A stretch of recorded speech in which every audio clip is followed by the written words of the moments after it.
বেদের আইন। ভগবান শ্রীকৃষ্ণ অর্জুনকে গীতায় বলেছেন, প্লাবিত অঞ্চলে কোনো কূপের প্রয়োজন হয় না।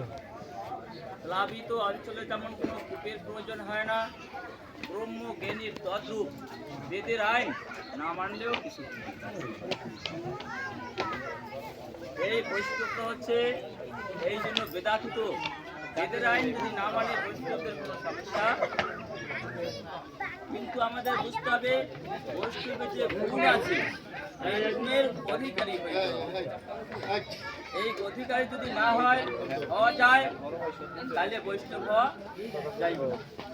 এখন আমাদের এই বৈষ্ণব হইতে গেলে কি দরকার, সেই কর্তব্যগুলো আমাদের করতে হবে। দেখেন আমরা সংসারে আছি, এই সংসারটি একটি দাবানল। মহাগ্নির সাথে তুলনা করেছেন কোনো কোনো ভাগবতেরা গানে তারা লিপিবদ্ধ করলেন এই একটা মহাসমুদ্র, একটা মহাদাবাগ্নি, মানে জঞ্জাল জাল। সেই জন্য ভক্তি বিনোদ ঠাকুর বলেছেন, সংসার সংসার বলে মিথ্যা গেল কাল, লাভ না হইল শুধু ঘটল জঞ্জাল। ব্রহ্ম বৈবর্ত পুরাণে একটি শ্লোক আছে, সংসার অসার মাত্র সব মায়া জাল, ইহাতে মোহিত হইলে মিথ্যা কাটিকা। এই সংসারে আমরা আছি, এই সংসার থেকে যদি বৈরাগ্য লাভ করা না যায়, গীতায় ভগবান বলেছেন তুমি আমার চরণে আত্মসমর্পণ করো আর বৈরাগ্য লাভ করো। এই বৈরাগ্য যদি লাভ করা না যায় তাহলে কিন্তু ঈশ্বরকে বুঝতে পারা যাইবে না। এই জন্য বৈরাগ্য লাভ করতে হবে। 50 বছর 60 বছরের পরে হলে আপনারা করেন, আমি বলি নাই যে আপনি সংসার পরিচালনা করেন, আপনি ছেলে মেয়েকে এই সেবা যত্ন না করে এই বৈরাগ্যটা করেন, কিন্তু আপনার নাতি আপনার পুত্র ইনকাম করতে পারে, এই সময় কারণ আপনি বিষয় বাসনায় ডুবে ঈশ্বরকে ভুলে থাকেন, এই সময় কোনো গোবিন্দকে চিনতে চান না। এই জন্য আমি বলেছি আমরা এই গীতার শ্লোককে ধরে আমরা এই 60 জীবনে অন্তত বৈরাগ্য লাভ করে ঈশ্বরের চরণে থাকার অহর্নিশি আমরা চিন্তা করি, তাহলে আমাদের আত্মার মঙ্গল হইবে। এখন আমরা দেখবেন শাস্ত্রে বলা আছে, দেখেন যে একটা আম গাছে আম হয়, এই আমটা কখন মাটিতে পড়ে, যখন ও রসে টইটুম্বুর হয়, মানে পাকার পরে রসে যখন টইটুম্বুর হয় গাছটা, আমটা তখন মাটিতে পড়ে যায়। তখন এই ঈশ্বর সেবায় নচেৎ ভক্ত সেবায় লাগে। মানুষের জীবনেও যদি ভগবত প্রেমের রসে যদি টইটুম্বুর না ঘটে, একটি বিষয়ের উপর বিতৃষ্ণা জন্মে না। আর বিষয়ের উপর বিতৃষ্ণা না জন্মেলে তার এই কৃষ্ণের উপর অনুরাগ জন্মে না। আর ভগবানের যদি অনুরাগ না জন্মে তাহলে ভগবানকে ভজনা করে ভগবানকে লাভ করা। তাই আমাদের এই বিষয়ের উপর একটা সময় হলো বিতৃষ্ণা জন্মাতে হবে, একমাত্র পিপাসা জন্মাতে হবে ঈশ্বর চরণে। ঈশ্বরের উপর ভক্তি রেখে ঈশ্বরের প্রসাদ সেবার জন্য আমাদের বিশেষ অনুরাগ জন্মাতে হবে। আমি আপনাদের মানে বিভিন্ন উপদেশ দেই না, শুধু বোঝানোর চেষ্টা করছি যে দেখেন আমরা সংসারে থাকি, এই সংসারের মানুষ সবাই বলবে যে আমাদের সময় নাই, আমরা কিভাবে সংসার করার ফাঁকে আমি এই কর্মটা করব, আমি এটা করি কিংবা আমার পরিবারটা কিভাবে চলবে। আপনি আপনাদের বোঝাতে চাই, আপনার পরিবারে একটা মানুষ যদি পান সেবা করে তাহলে ক টাকার পান যায়? 1 টাকা। সাদা তামাক জর্দা তো আছে। এবারে যদি কোনো ছেলেরা ইউবা গাঁজা খায় কত টাকা যায়? আর যদি মোবাইলে কয়েল কাটে তাহলে কত টাকা যায়? আর আপনার মেয়ে আপনার ছেলে এমবি খরচা কত করে? শুধু বিনা কারণে। আর যদি মোটরসাইকেল চালাইয়ে কলেজের সামনে দাঁড়াই থাকে তাহলে তো আছেই পেট্রোল খরচ, সব মিলান। আর আপনি যদি তাস খেলেন আপনার কত সময় যায়? এই সব সময়গুলো আপনি যুক্ত করে আপনার যে টাকাটা আপনার সঞ্চয় হয় সেই টাকাটা দিয়া আপনি গোবিন্দ মন্দিরে আপনি ছানা মাখন আপনি ফল দিয়া ভোগ রাগ করে আপনি প্রসাদ সেবা করেন, আপনার পিতা পাবে, আপনার সন্তানরা পাবে, তাদের পুণ্য হবে আর তারা উত্তর হয়ে ভগবানের চরণে পৌঁছে যাবে। জয় জয় রাধা কৃষ্ণ।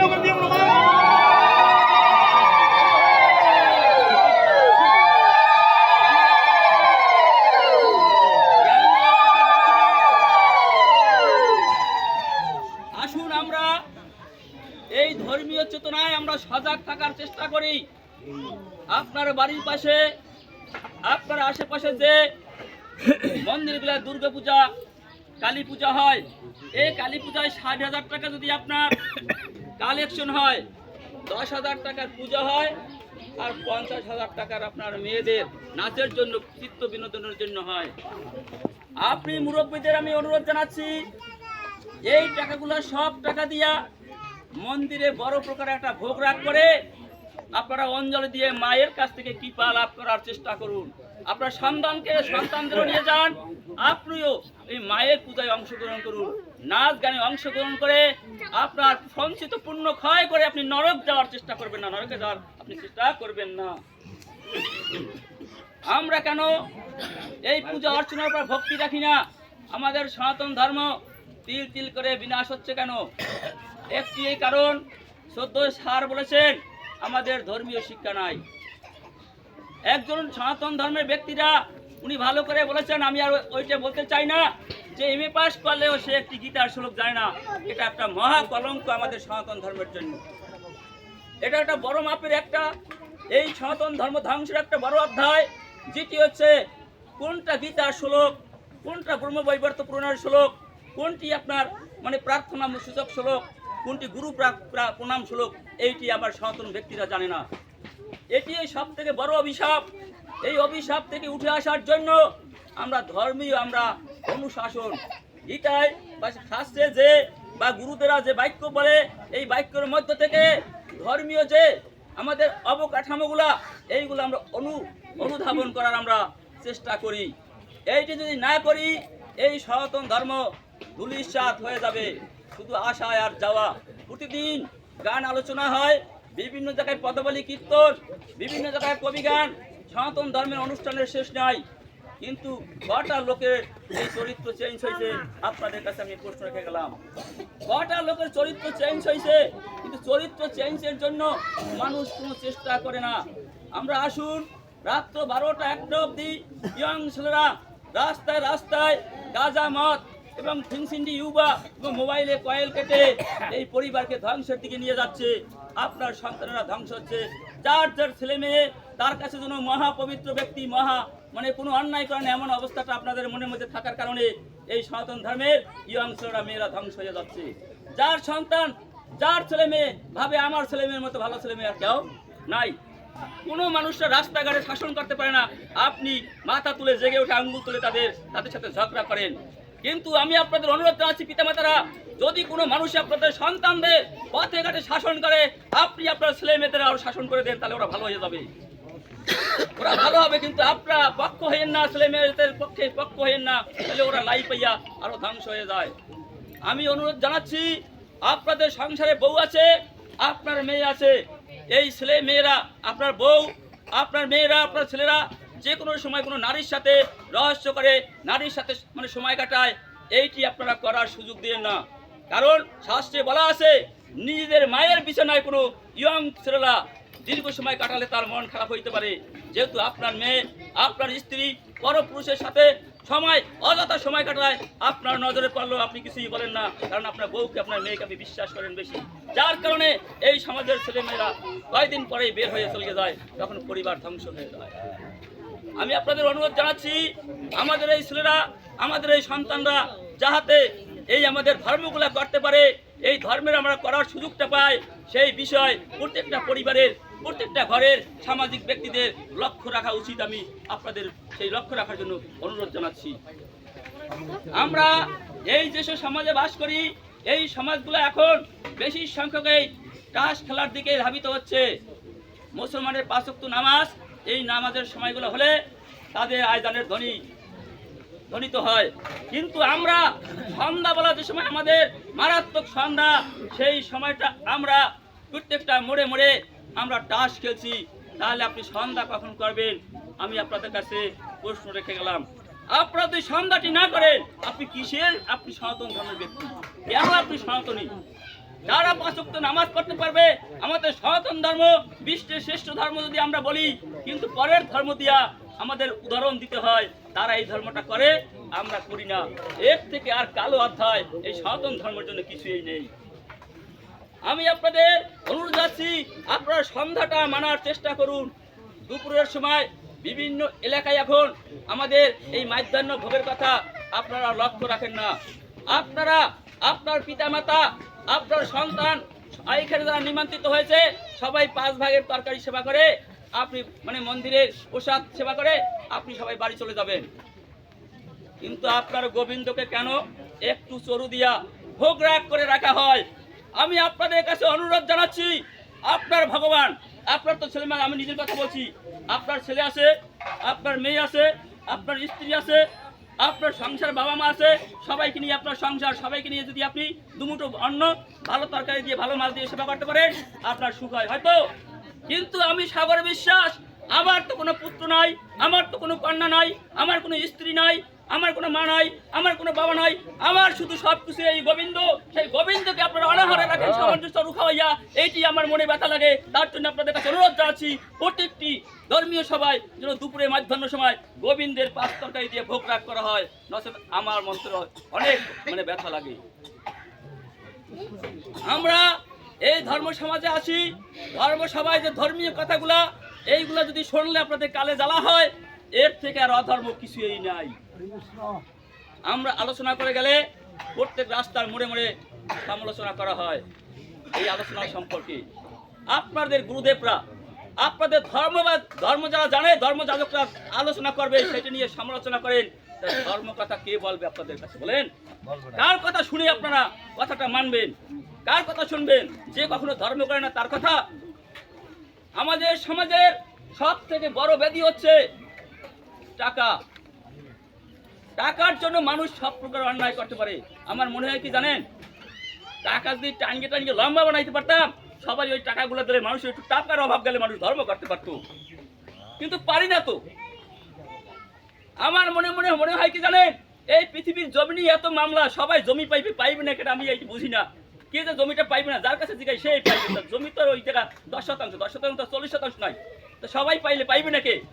তখন মনে হয় কি জানেন, ধর্ম প্রচার করতে গেলে আমি যদি এই পৃথিবীটি আরো 10 গুণ বড় করতে পারতাম, তাহলে সবাই একটু জায়গা বেশি দিলে হয়তো ধর্ম একটু হইতো। আমার মনে হয় কি জানেন, এই পৃথিবীতে মানুষের যৌবনের নেশায় শুধু হাহাকার করে, বিভিন্ন সময় কত অনাচার অনার্য কর্ম করে যাচ্ছে।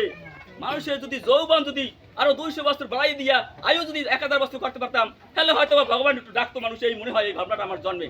ভুল ভাবনা কিনা জানি না, আমার সবই ভুল এটা হয়তো বা, কিন্তু পারি না তো। কিন্তু আপনাদের এই কথাগুলো বলি কেন, মানুষের শুধু অধর্মের মধ্যে বিরাজ করছে, চতুর্দিকে হাহাকার দর্শন করলে মনে ব্যথায় ব্যথায় পরিপূর্ণ হয়ে যায়, কিছু বললে মানুষে ভালোবাসে না।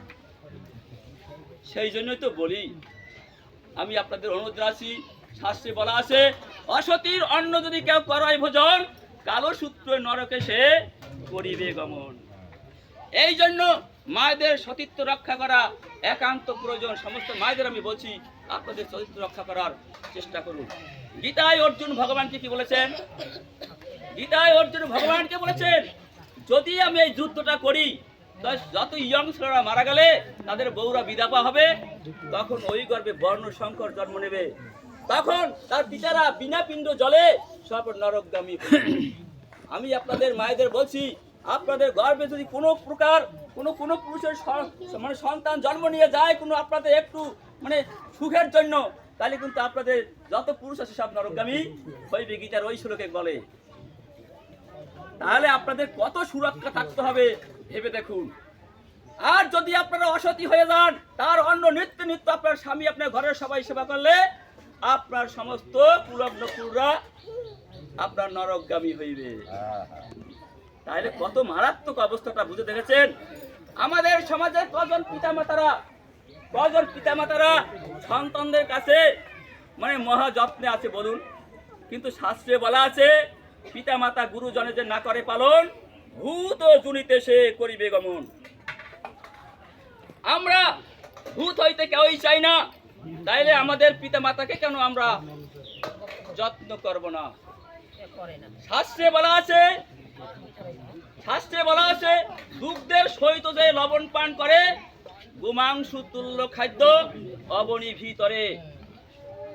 এখন আমরা যখন বসে সবাই আসি, তখন সাধুদের জন্য একটু লবণ ছাড়া রাখা হয়।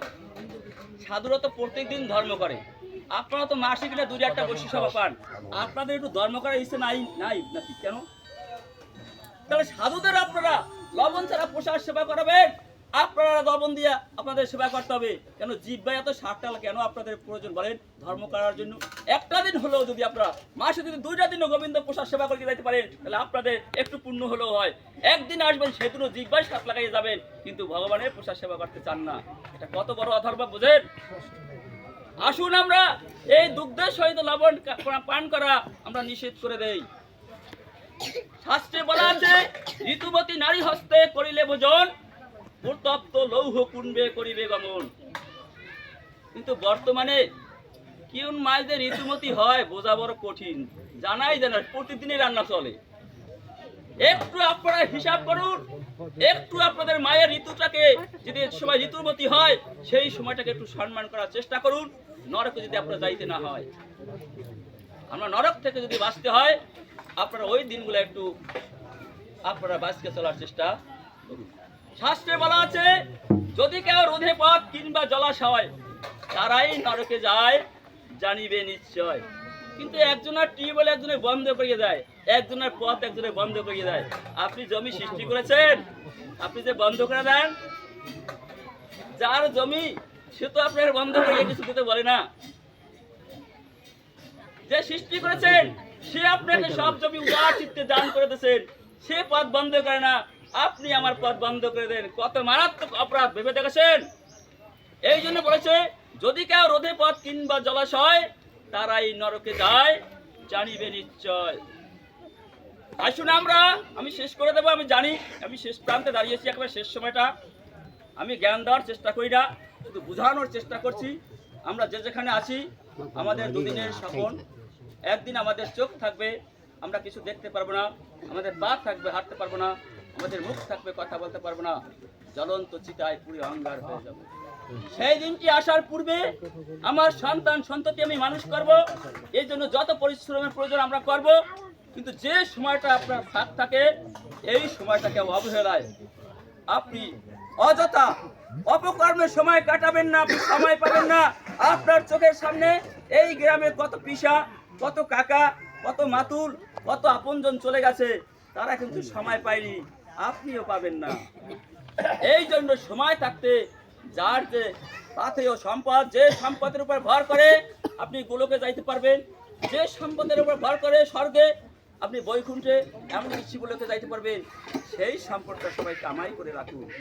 জেলখানা দিয়ে কিন্তু খালাস পাওয়া যায় উকিল এবং ভালো সাক্ষী দিতে পারলে, কিন্তু আপনি এই পৃথিবী স্বরূপ জেল দিয়ে খালাস পাওয়ার একমাত্র উপায় হচ্ছে গোবিন্দ ভজন, বৈষ্ণব সঙ্গে ভিন্ন আপনি কোনোভাবে এখান থেকে খালাস পাওয়ার আপনার সুযোগ।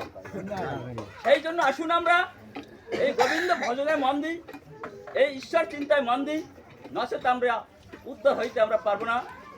আমরা যে যেখানে আছি দেখেন দুদিনের স্বপন দেখতেছি, পিতা মাতা আর দেখো যত বন্ধু পরিবার, বিচার করিয়া দেখো কেহ নয় তো কার, কত জনম কত মৃত্যু স্ত্রী নহে জানি, জননী রমণী হয় রমণী জননী, পথিক সহিত যেমন পরিচয় পথে সেই মতো দিন কত মানুষ থাকে একসাথে, কুমারের চাক যেমন দিবানিশি ভ্রমে সেই মতো জীবন চক্র সর্বদা পরিভ্রমে, জন্ম যারা মৃত্যু সদা মানুষ দেখিতেছে হয়, তবুও লোকের মনে নাহি কোনো ভয়, আপন শরীর দেখো রাখিবারে নারী, পরে লাগিয়া শুধু শোক করি মরি।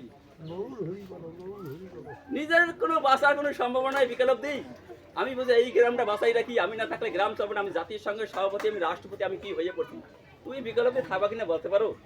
কিছুই না, তুমি যাও চলে, কিছুই হবে না এই পৃথিবী। তাই আসুন আমরা দেখবেন বিল্লমঙ্গল একটা কথা বলছে, বিল্লমঙ্গল যে গাছে লিচু হয়, এই লিচুগুলো কখনো কিন্তু পাকতে পারে না, পাইকে রসে পরিপূর্ণ হয় না যদি জাল না পাতে আর ঝোগা দিয়ে ঝুনঝুনি না দেয়, সব বাদুরে খেয়ে যায়। আমাদের দেহের মধ্যেও 6 স্বরূপ এই বাদুর আছে, যদি এদের দমন করা না যায় তাহলে আপনি রসালো সুপক্ষ প্রেম ফলে দেহ পরিণত করতে পারবেন, তাইলে আর ধর্ম করতে পারবেন। দেখেন গাছে অসংখ্য ফুল হয়, এই ফুলটা কখন এই মানে গোবিন্দ সেবায় ভক্ত সেবায় লাগে, যখন বালির চোখে পড়ে। মালির চোখে না পারলে পাতার যেটা আড়ালে রয়ে যায় সে নিশ্চিত ঝরগে মাটিতে পৌঁছে যায়, তাকে আর গোবিন্দ সেবায় ভক্ত সেবায়। তদ্রূপ আমরা যদি ভগবানের চোখের পাতায় পাতায় না থাকতে পারি তাহলে আমরা কিন্তু গোবিন্দ সেবায় কখনোই আমাদের লাগবে না। দেখবেন গাছে অসংখ্য পাতা হয়, শালক সংশ্লেষণের মধ্যে থেকে সূর্যলোক থেকে খাদ্য উৎপন্ন করে গাছকে বাঁচায়, কিন্তু যে পাতাটা ঝরগে মাটিতে পড়ে সেই পাতার খবর গাছ রাখে না, তার কারণ ওটা ঝরগে যাওয়া পাতা। আমরা মনে করেন ভগবান একটা বৃক্ষ, আমরা সবাই সংযুক্ত আছি ভজন দিয়া, ভজন যদি বিস্তৃত ঘটি আমরা ঝরগে পড়ে গেলে ভগবান কোনোদিন আর খবর রাখবে না।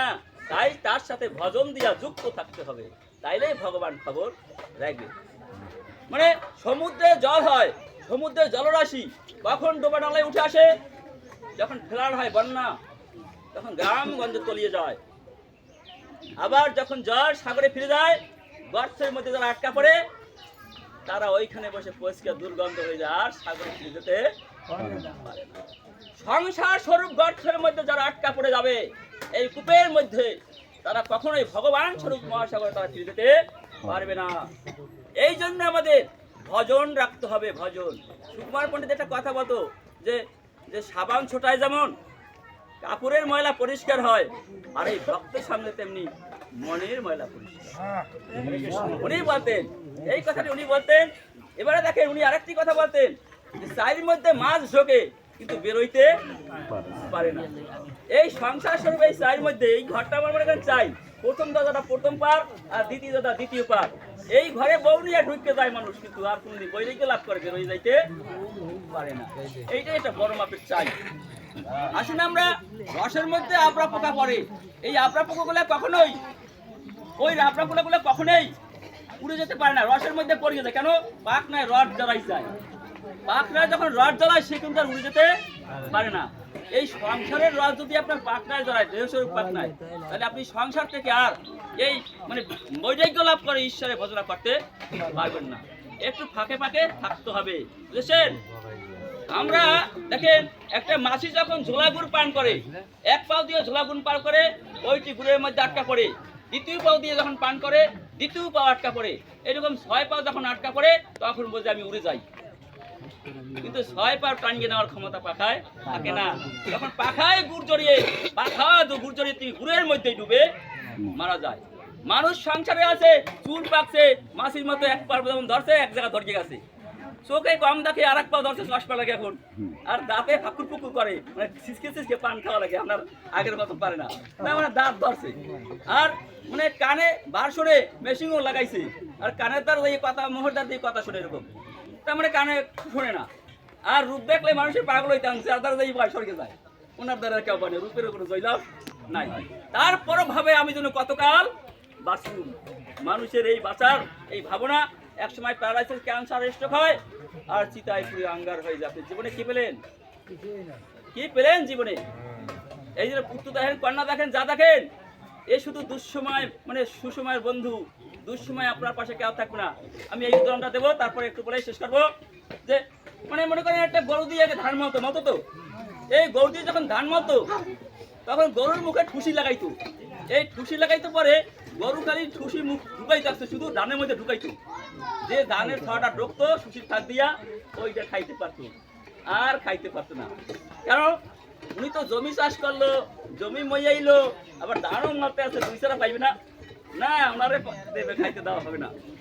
আপনি সংসার চালান, আপনার ছেলে, আপনার মেয়ে, আপনার স্ত্রী, আপনার বাবা মা আপনার মুখে খুশি পড়ছে কিরকম?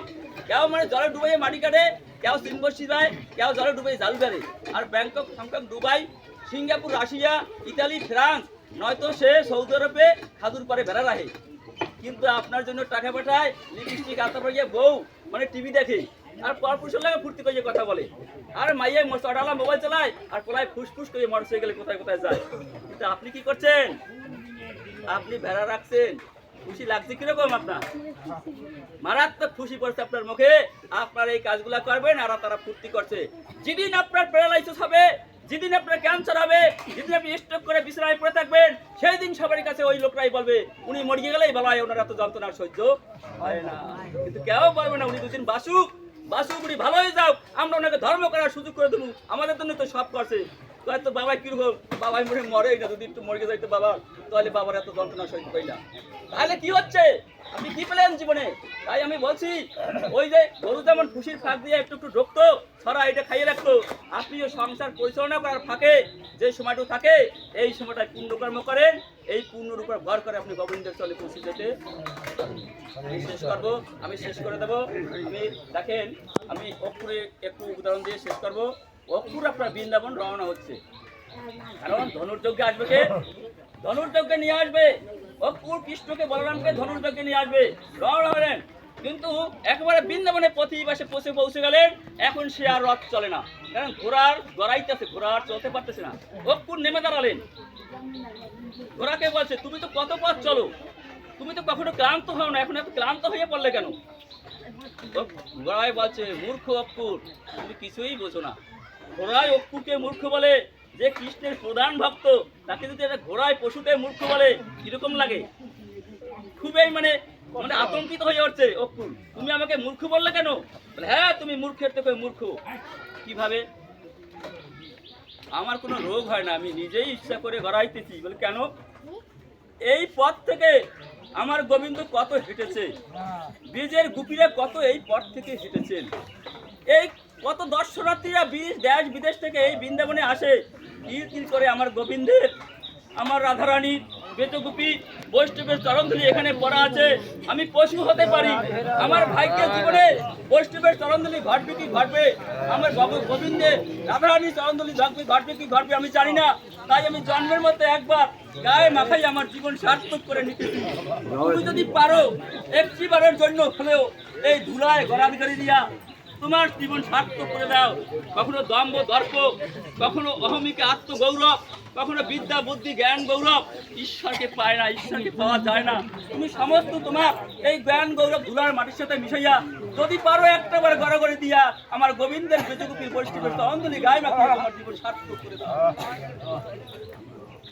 ওনার সমস্ত দাম্বর ঢেকে গেলেন, ভাবলেন একটা পশুর মনে গোবিন্দের চরণধুলি মাখানোর মানে পিপাসা আছে, আমি কৃষ্ণ ভক্ত, আমি বুঝি না যে এখানে গোবিন্দের চরণধুলি আছে। উনি বললেন আমি আর এক পাও গোবিন্দের চরণধুলির উপর রাখতে পারবো না, তাই আমি গড়াইতেছি। আমি আপনাদের মাঝে দাঁড়িয়ে এই দীর্ঘ সময় আলোচনা করলাম, আলোচনা ভুলভ্রান্তি ক্ষমা করবেন, আপনারা আমাকে আশীর্বাদ করবেন। আমার জন্য পৃথিবীর কোনো খাবারের উপর, কোনো নারীর উপর, কোনো জমির উপর, কোনো উপাদের উপর, কোনো টাকার উপর, বিশ্বের একটা ধুলা করার উপর কোনো মোহ না থাকে। আমি যেন সবসময় গোবিন্দের চরণের মানে চরণকে আমি যেন ভক্তি রাখতে পারি, আমি যেন বৈষ্ণবকে সারা জীবন ভালোবাসতে পারি, মুসি চণ্ডাল ভালো মন্দ আমার কোনো বিচার না থাকে, পৃথিবীর সমস্ত মানুষ যেন গোবিন্দকে ভজন করতে পারে। যে যেখানে আছে, কেউ ধনী আছে, কেউ গরিব আছে, কেউ পঙ্গু খোড়া, কেউ বিধবা, কেউ অন্ধ, কেউ বধির, এই মানুষগুলা ভগবানকে ভজন করার সময় পায় না। আমি ভগবানের কাছে প্রার্থনা, গোবিন্দ তোমার এই সৃষ্টি মানুষ যে যেখানে আছে তোমাকে যেন ভজনা করে, তোমার চরণে ঠাই পায়, আর আমাকে তুমি এই তোমার চরণে ভক্তি দিও।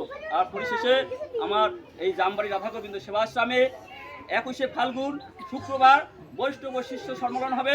সেইখানে বৈষ্ণব হিসাবে আপনাদের সব বান্ধবে আত্মীয় স্বজন জ্ঞাতিগত সবাইকে নিয়ে এই রাধা গোবিন্দ সেবাশ্রমে উপস্থিত থাকার জন্য জামবাড়িবাসীরা অনুরোধ করছে। আমি তাদের পক্ষ থেকে আপনাদের অনুরোধ জানাচ্ছি, এই জামবাড়ি রাধা গোবিন্দ সেবাশ্রমে আপনাদের চরণধুলি দিয়া এই রাধা গোবিন্দ সেবাশ্রমকে সার্থকপূর্ণ করবেন, এই আশাবাদ রেখে সেখানে সারাদিন এই গীতা ভাগবত পার গান আলোচনা হবে, আপনারাই করবেন, আপনারাই এই আলোচনা শুনবেন এবং সারাদিন প্রসাদ হবে, সারাদিনই আপনারা প্রসাদ নেবেন, এই আশাবাদ রেখে আপনাদের চরণে প্রণাম জানিয়ে আমি শেষ করছি। নমস্কার।